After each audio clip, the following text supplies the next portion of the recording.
Why might inflation inch upwards again? What do the latest inflation numbers mean for November I-bond rates? And what's our current plan for I-bonds? Hello, members and super savers. I hope you're well this week. This is the I-bond update that quite a few of you have asked for. And these are the 3 questions I'll be answering in today's video. Here's our front of video disclaimer as usual. For a detailed disclaimer, please refer to the end of this video. Let's dive in now, folks. Let's do a brief recap of the August inflation numbers first. According to the Bureau of Labor Statistics release of the latest inflation numbers, the Consumer Price Index for all urban consumers, CPIU, rose 0.6% in August from the previous month, the biggest rise in more than a year, and driven primarily by the rise in gasoline prices. Shelter costs were another large contributor. The All Items Index increased 3.7% for the 12 months ending August. So basically, we're here on this blue line versus the lowest point in June. Some industry folks argue that the August spike in gasoline prices is an outlier. But even if this is the case, it's an outlier that seems to be carrying into this month. At the time of this taping, oil prices are nearing a 1-year high at about $90. In addition, wages, which increased 4.3% year over year last month, are still higher than the 3.5% that economists say is needed for the Fed to bring inflation down to about the 2% level that they're targeting. And that's why inflation might be inching upwards again if higher oil prices, higher shelter costs, and higher wages continue into September and possibly even the months thereafter. Counterbalancing this, though, some good news, you could say, is lower core inflation and higher unemployment. And yes, counterintuitive as this may seem, a moderate rise in unemployment, while clearly negative news for the people losing their jobs, is viewed as positive news for the Fed and other inflation hawks because it means that the Fed's tightening policies are slowly rolling across the broader economy. In August, the unemployment rate rose to 3.8%. Employment continued to trend up in healthcare, leisure and hospitality, social assistance, and construction. Employment in transportation and warehousing declined. As for core inflation, remember, core inflation is one of the primary measures that central bank leaders and decision makers utilize for policy setting purposes. So core inflation, which excludes more volatile food and energy prices, is this red line here, which, as you can see, has also been slowly moving in the direction that the Fed wants. That said, there is a fair bit of work still to be done. As a point of reference, in the years between 2013 and 2020, just before the COVID-19 pandemic hit, core inflation averaged about 2% annually. And yes, that's right where the Fed's inflation target remains to this day, at exactly 2%. So that was a quick overview of where inflation ended up last month. Some good news, but also some clear signs that inflation is still not on a steady downward path yet. And Fed officials also seem to feel the same way based on Powell's speech at last week's Fed meeting. Inflation remains well above our longer run goal of 2%. And if we scroll down towards the end of the Fed meeting transcript, Powell goes on to say, "We are prepared to raise rates further if appropriate, and we intend to hold policy at a restrictive level until we are confident that inflation is moving down sustainably toward our objective." Only time will tell, I suppose. For the time being, let's talk about what we do know, what the already released data may mean for I-bonds come November.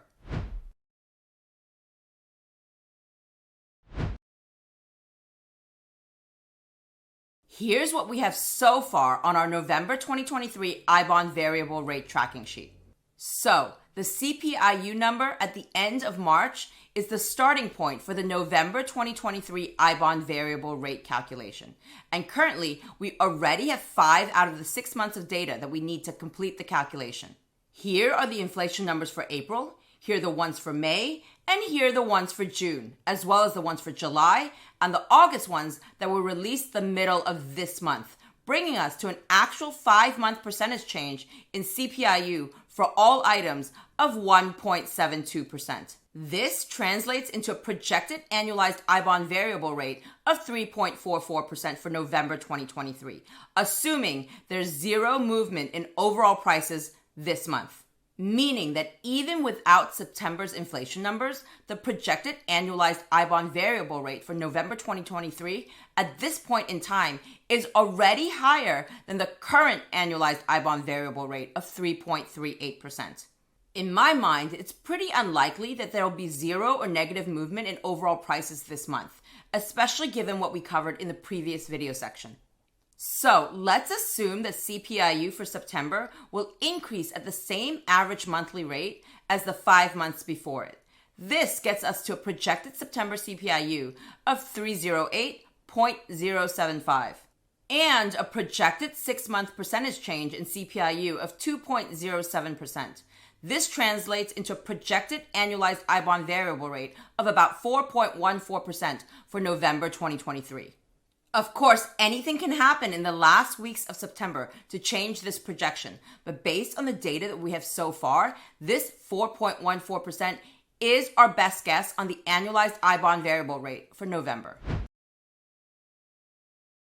So, the I-bond fixed rate, that's what many of us long-term investors look at.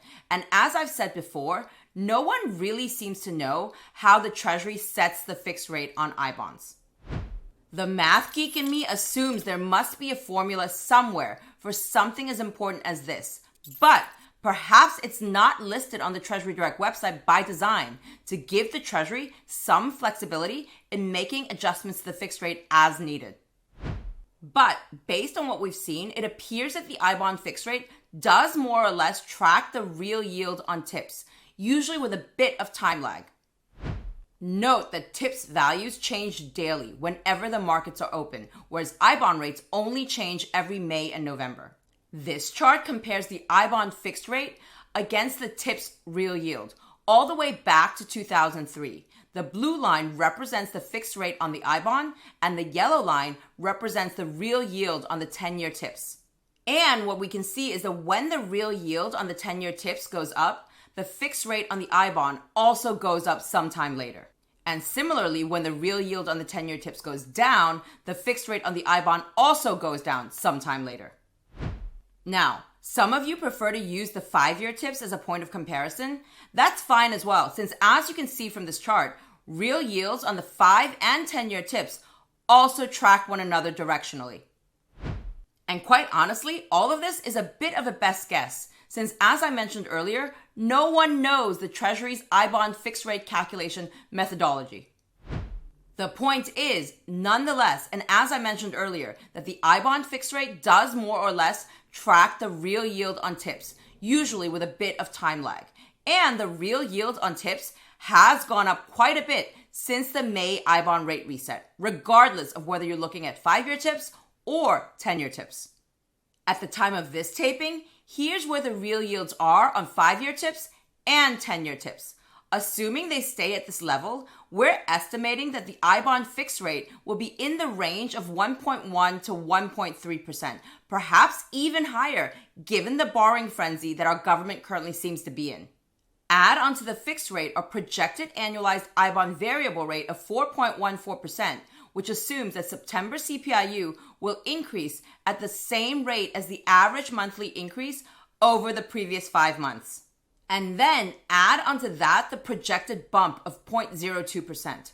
For those of you new to us, the bump is how we at Diamond NestEgg lovingly refer to Treasury Direct's inflation adjustment of the fixed rate.